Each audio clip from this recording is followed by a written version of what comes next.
সকলকে আরও একটি ভিডিও ক্লাসে স্বাগতম জানাচ্ছি। আমি ইঞ্জিনিয়ার মোহাম্মদ আজম। এই পর্বে আমি আপনাদেরকে ইঞ্জিনিয়ারিং মেকানিক্স সাবজেক্টের এএমআই এর ইঞ্জিনিয়ারিং মেকানিক্স সাবজেক্টের একটি গুরুত্বপূর্ণ গাণিতিক সমস্যার সমাধান করে দেখাবো। এটি এ পার্টের একটি গুরুত্বপূর্ণ সাবজেক্ট। আসুন আমরা প্রশ্নটি পড়ি এবং সে প্রশ্নটি সমাধান করি। আপনারা প্রশ্নটি স্ক্রিনে দেখতে পাচ্ছেন। প্রশ্নটিতে বলা হয়েছে যে the two force P and Q act on the bolt on a bolt A. বোল্টের উপরে P এবং Q দুটি ফোর্স ক্রিয়ারত আছে এবং P এর মান 40 নিউটন এবং Q এর মান 60 নিউটন। এই চিত্রে আমাদেরকে দেখানো হয়েছে। আমাদের বলা আছে যে ডিটারমাইন দেয়ার রেজাল্টেন্ট, তাদের লব্ধির মান আমাদের নির্ণয় করতে বলা হয়েছে, বা লব্ধি নির্ণয় করতে বলা হয়েছে, লব্ধির মান না, লব্ধি নির্ণয় করতে বলা হয়েছে। দুটি বল দেওয়া আছে, দুটি বলের লব্ধি নির্ণয় করতে বলা হয়েছে। এটি যদি পরীক্ষায় আসে, ইঞ্জিনিয়ারিং মেকানিক্সের পরীক্ষায় আসলে এরকম একটি চিত্র থাকবে এবং চিত্রের সাথে এই কোশ্চেনটা বলা থাকবে। সো এই কোশ্চেন এবং এই চিত্র থেকে আমাদের এই বলের রেজাল্টেন্ট আমাদের নির্ণয় করতে হবে। তো আমরা প্রথমেই যেটা করব সেটা হচ্ছে ফ্রি বডি ডায়াগ্রাম, যেটাকে বলে free body diagram. Free body diagram আমরা এঁকে ফেলবো। এই যে আমরা ডান পাশে যেটা দেখছি এটা হচ্ছে ফ্রি বডি ডায়াগ্রাম। তো ফ্রি বডি ডায়াগ্রামে আমরা যেটা করব, আমাদের এখানে এই জায়গায় আছে কিউ এর মান 60 নিউটন, এটা আমরা 60 নিউটন এখানে দিয়েছি, এবং 20 ডিগ্রি এবং 25 ডিগ্রি, এই টোটালটা হচ্ছে যোগ করলে এক্স অক্ষের সাথে কত ডিগ্রি আছে সেটা আমরা পেয়ে গেলাম। সেটা হচ্ছে 45 ডিগ্রি এখান থেকে এই পর্যন্ত।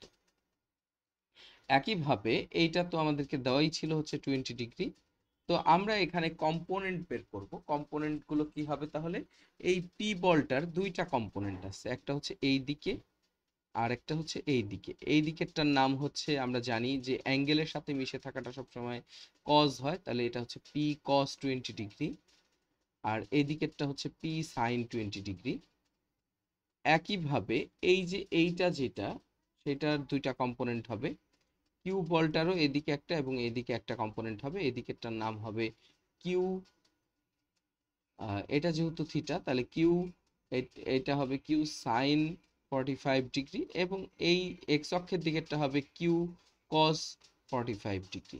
সো এই দুইটা কম্পোনেন্টে আমরা ভাগ করে ফেলবো। যদি আমি চিত্রের মধ্যে দেখাচ্ছি, কিন্তু চিত্রের মধ্যে আপনার আঁকতে হবে না, আপনি জাস্ট চিত্রটা যেরকম ছিল এইভাবে এঁকে ফেলবেন, এঁকে জাস্ট ফ্রি বডি ডায়াগ্রামটা আঁকবেন। এখন আমরা যেটা করব, summation of all forces towards x Axis, তাকে আমরা বলবো সামেশন অফ এফ এক্স। ডান দিকে যে পজিটিভ হবে সেটা আমরা উল্লেখ করে দিব।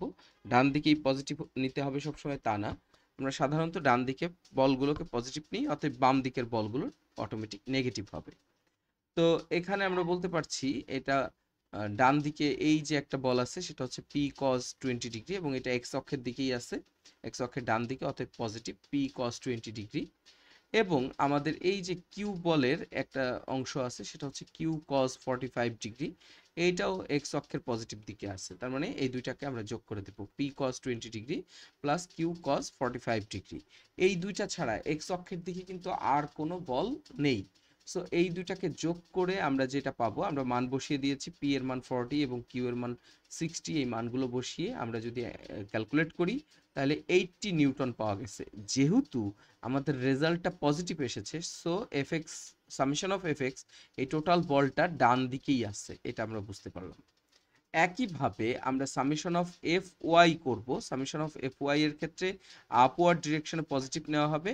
এখন দেখা যাচ্ছে আপওয়ার্ড ডিরেকশনে এখানে একটা বল আছে সেটা হচ্ছে পি সাইন 20 ডিগ্রি, এবং আপওয়ার্ড ডিরেকশনে আরেকটা ফোর্স আছে এই যে এখানে, এটা হচ্ছে এইটা, এটা হচ্ছে কিউ সাইন 45 ডিগ্রি। এই দুটাকে আমরা যোগ করে মান বসিয়ে দিয়ে আমরা পাচ্ছি 56 নিউটন। এবং এটা যেহেতু পজিটিভই আসছে এবং আমরা বলছিলাম পজিটিভ দিকে বল হচ্ছে পজিটিভ, সরি পজিটিভ দিকে হবে হচ্ছে আপওয়ার্ড দিকে। সো যেহেতু পজিটিভ আসছে সেহেতু আমরা বলতে পারি যে সামেশন অফ এফ ওয়াই মানে ওয়াই এর দিকে সকল ফোর্সের যে সামেশন সেটা উপরের দিকেই আছে যেহেতু পজিটিভ। সো তো এখন আমাদের রেজাল্টেন্টের সূত্র হচ্ছে, রেজাল্টেন্ট যদি আমরা নির্ণয় করতে চাই খুবই সিম্পল, রেজাল্টেন্ট হচ্ছে R equal to summation of F X square plus summation of F Y square. কারণ এক্স এবং ওয়াই অক্ষের এই দুজনের মধ্যবর্তী কোণ অলওয়েজ 90 ডিগ্রি হয়, সো এই ক্ষেত্রে আমাদের রেজাল্টেন্টের সূত্র হচ্ছে summation of F X square plus summation of F Y square. তাহলে সামেশন অফ এফ এক্স ছিল 80 নিউটন, 80 স্কোয়ার, আর এটা হচ্ছে সামেশন অফ এফ ওয়াই ছিল 56 স্কোয়ার। এই দুটাকে আমরা যোগ করে স্কোয়ার করে যোগ করে রুট করলে যেটা পাবো 97.71 নিউটন। এটাই হবে এইখানে লব্ধির মান। কিন্তু আমাদের তো রেজাল্টেন্ট বের করতে বলা হয়েছে, আমাদের তো রেজাল্টেন্টের ভ্যালু বা ম্যাগনিটিউড বের করতে বলা হয়নি। সো রেজাল্টেন্ট বললে আপনাকে মান ও দিক উভয়ই বের করে দিতে হবে। সো উভয়টা বের করতে হবে। সো আমরা এখন দিক বের করব। Theta equal to tan inverse summation of F Y by summation of F X. এটা যদি করি আমরা দেখতে পাচ্ছি 35 ডিগ্রি, এবং যেহেতু আমরা এফ ওয়াই উপরে বসিয়েছি, এফ এক্স নিচে বসিয়েছি, এখানে ভূমি হবে এফ এক্স, তার মানে এক্স অক্ষের সাথে রেজাল্টেন্টের দিক হবে এই 35 ডিগ্রি। সো রেজাল্টেন্টের মান, অতএব আমরা এইভাবে লিখবো, রেজাল্টেন্টের মান হবে 97.71 নিউটন। অবশ্যই এখানে নিউটন উল্লেখ করতে হবে, এটা এত নিউটন। এবং আমাদের অ্যাঙ্গেল বা দিক হবে এই যে এইভাবে আমরা একটু দেখিয়ে দিব যে এই দিকটা হবে এক্স অক্ষের সাথে, এক্স অক্ষের সাথে থিটা হবে 35 ডিগ্রি। এটাই অ্যান্সার। তো এইটুকু করলেই আমাদের এই প্রশ্নটার অ্যান্সার হয়ে যাবে। তাহলে আমরা আসলে কি করব, আবার একটু রিভিশন দিয়ে ফেলি। আমাদের এরকম একটি চিত্র এবং একটি কোশ্চেন দেওয়া থাকলে আমরা জাস্ট এই কোশ্চেন থেকে এরকম একটা ফ্রি বডি ডায়াগ্রাম আঁকবো।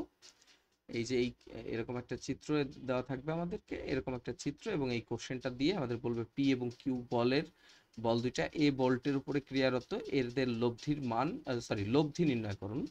So determine the resultant. যদি ম্যাগনিটিউড অফ রেজাল্টেন্ট বলে তাহলে শুধু এই 97.71 নিউটন পর্যন্ত বের করলেই হয়ে যাবে। কিন্তু আমাদের যেহেতু রেজাল্টেন্ট বলছে, সো লব্ধির মান ও দিক উভয়ই আমাদের বের করতে বলা হয়েছে। সেই ক্ষেত্রে আমাদের এই বলগুলোকে আমরা দুইটা ভাগে ভাগ করে ফেলবো, এইদিকে একটা এবং এইদিকে একটা কম্পোনেন্ট থাকবে, এইদিকে একটা কম্পোনেন্ট থাকবে। এই কম্পোনেন্টগুলো এক্স অক্ষের দিকের গুলোকে সবগুলোকে যোগ করব, যেই মান পাবো, আবার ওয়াই অক্ষের দিকের গুলোকে যোগ করে যেটা মান পাবো, সেই দুইটা মানকে রেজাল্টেন্টের সূত্র summation of F X square plus summation of F Y square করে রুট করলে যেটা পাবো সেটাই হচ্ছে রেজাল্টেন্ট বা লব্ধির মান। এবং theta equal to tan inverse F Y by F X করে আমরা যেটা পাবো সেটা হচ্ছে লব্ধির দিক। এইটা নির্ণয় করলেই রেজাল্টেন্ট নির্ণয় করা হয়ে যাবে। আশা করি সবাই বুঝতে পেরেছেন।